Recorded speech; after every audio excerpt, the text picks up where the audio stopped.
안녕하세요. 파산관제인 홍익필 변호사입니다.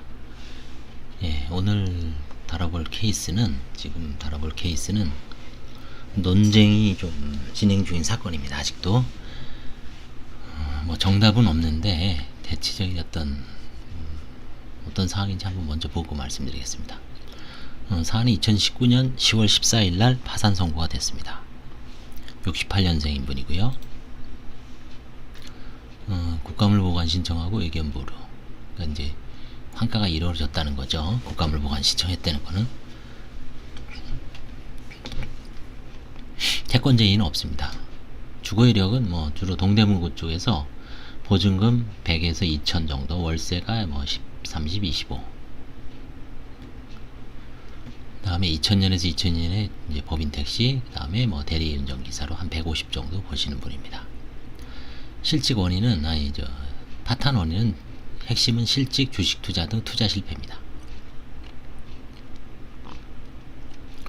본인이 있고요. 그 다음에 이제 아들이 하나 있지만 아마 이혼한 후에 2004년 2월 이혼했죠. 아마 배우자가 키우는 걸 봐서 뭐 별거 부양을 하고 있지 않습니다. 채권 금액은 1억 6천입니다.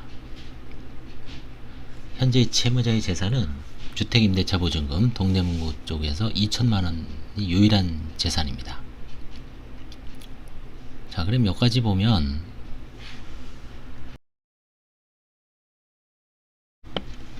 도대체 뭐가 한가가 됐을까? 뭐 아무것도 없는 사람인데 왜 한가를 했을까? 그쵸? 이때 아마 신청 대리인도 이런 측면에서 사건을 선임을 했을 거예요. 사실 그분이 뭐 실수했다기보다는 실수한 점은 없습니다. 다만 좀 더 면밀하게 이제 상속 관계에서 문제가 됐습니다. 보실까요? 아버님이 2000년에 돌아가시고 어머님이 2010년에 돌아가셨어요. 근데 이제 보시면은 채무자가 98년 10월 25일 증여를 원인으로 전남 어디에 있는 땅을 밭 268제곱미터 2분의 1 지분을 이제 형하고 공동으로 소유하고 있었습니다. 채무자는. 근데 이거를 아버님 돌아가시고 2002년 9월 23일 날 자기 소유죠 2분의 1을 형에게 증여했어요. 그래서 2002년도에 이 사람이 뭐 경제적으로 문제가 없었다면 정당한 증여로 보고 그 이후에 망했다. 그럼 문제는 될 건 없습니다. 근데 신청서에 의하면 채무 발생 시기가 2002년경이에요. 이미 그 당시에 지급불능 상태 내지 채무 초과가 명백했기 때문에 당시 유일한 재산을 형에게 증여한 행위는 민사에서는 사행위 대상이고 파산에서는 부인권 행사 대상입니다. 다만 파산에서도 그 부인권 행사 제척기간은 10년으로 한정되어 있습니다. 뭐 무한정되는 게 아니라 그러니까 증여를 2002년 9월 23일 날 했으니까 2012년 9월 22일 날 만료가 되는 거죠. 근데 지금 2020년, 18년, 19년에 파산 들어왔죠.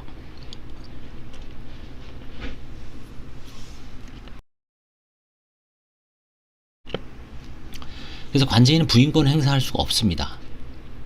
그래서 그 이후에 등기부를 살펴보니까 형은 이 부동산을 소유하던 중 2016년 5월 20일 금 3,500만원에 매각을 했습니다. 사실상 뭐 1,700만원을 동생한테 내부적으로 나눠줬는지 모르겠지만 가능성은 있죠. 그래서 채무자는 지급불능 시기 이전에 부친을 모시던 형에게 증여한 것이라고 주장하나 채무 발생 시기는 2002년경 내지 그 이전이 기록상 명백하므로 증여 당시 사회이사가 있었던 것은 명백하다고 봤습니다. 부인권 행사는 불가능하나 채권자들에 대한 불이익한 처분으로 면책 불허가 사유에는 해당된다고 보는 견해가 있고요. 어차피 부인권 행사가 불가능하기 때문에 채권자들, 그 당시에는 채권자들에 대한 불이익 처분이었을지 몰라도 현재로서는 면책을 할 수밖에 없다. 다른 문제가 있지 않는 한. 그래서 면책이라는 견해가 나누어집니다. 그러니까 뭐 10년, 20년 지나도 그때 한번 불이익한 처분 행위가 성질이 변하는 건 아니다. 그 다음에 부인권 행사 대상이 아니기 때문에 이미 10년이 지나서 그 불이익한 처분이라도 재량 면책 내지 면책을 해야 된다. 그래서 이런 견해가 나눠지고 있습니다. 그래서 만약에 전 앞에 불이익한 처분으로 봐서 면책 불허가 사유에 해당된다라고 판단되면 채무이자 입장에선 재량 면책을 위해서 파산재단에 이제 일부 토해내야죠. 그래서 이게 화해계약을 했습니다. 그래서 이게 환가가 이루어진 사건입니다. 이런 식으로. 결국은 뭐겠습니까? 이런 거는 이미 10년이 지나도 성질이 변하지 않기 때문에 이런 엄격하게 보는 판사님을 만나거나 관제인 그런 판사님을 만나면 이런 걸 면책 불허가 20년이 지나도 면책 불허가 될 수 있어요. 그렇죠? 그래서 한 번 은닉은 영원한 은닉이다. 이런 게 옛날에 제가 다른 동영상에서도 한 번 해병은 영원한 해병이다 라고 이제 뭐 그걸 빗대서 한 번 은닉은 영원한 은닉이다. 여기 다시 나오죠. 이런 게. 그런 사례가 간혹 있다는 겁니다. 이렇게 제가 언급을 하는 거는 전혀 없을 것 같지만 꽤 있어요. 그래서 이런 동영상을 지금 찍게 됐습니다. 참조해 주시고, 정답은 없습니다. 이거는 보는 시각에 따라서 차이가 나기 때문에 뭐 이거다 라고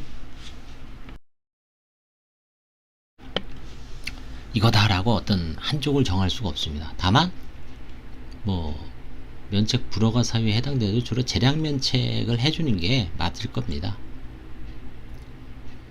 그래서 아주 어려운 사건이죠. 이런 게 나름대로 뭐 보기에 따라서 쉬워 볼 수 있어도 파산에서도 상당히 좀 까다로운 사건이 이제 늘 있습니다. 개인 파산이 참 쉬워 보여도 면책과 관련되기 때문에 상당히 까다롭습니다. 법인 파산 같은 경우는 뭐 사실 청산해야 될 만한 회사는 중소기업 이상이죠. 뭐 노동조합도 있고 어느 정도 좀 뭐 제조 설비라든가 회사 자산이 많은 경우에는 모르지만 일반 그냥 페이퍼 만들어 놓고 조그만 보증금이 정도에서 이제 인력이 몇 명 하다가 서서히 망해가는 회사는 나중에 청산할 것도 없죠. 보증금도 뭐 다 까이고 있어봐야 소액이고 뭐 실체가 없죠. 공장도 없고 뭐 오피스만 간단하게 있는 회사는 청산할 게 없고, 그래서 그런 경우에는 뭐 별 어려움 없죠. 그냥 대부분 휴업하죠. 돈 들여서 굳이 폐업만 해놓지 돈 들여서 굳이 파산을 잘 안 합니다. 사실은. 그러니까 법인 파산 사건은 많지는 않죠. 서울도 아마 1년에 한 1000건?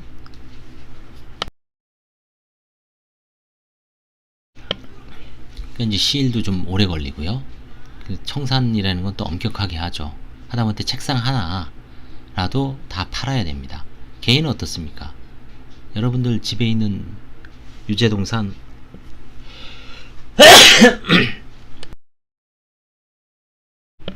유채동산 팝니까? 안 팔잖아요. 그쵸? 그래서 좀 얘기가 빗나갔지만 하여튼 개인 파산이 좀 어렵습니다. 이런 사례가 있기 때문에 잘 유념해서 한번 유심히 살펴보시기 바랍니다. 감사합니다. 도움이 되셨다면 좋아요와 구독 부탁드리겠습니다.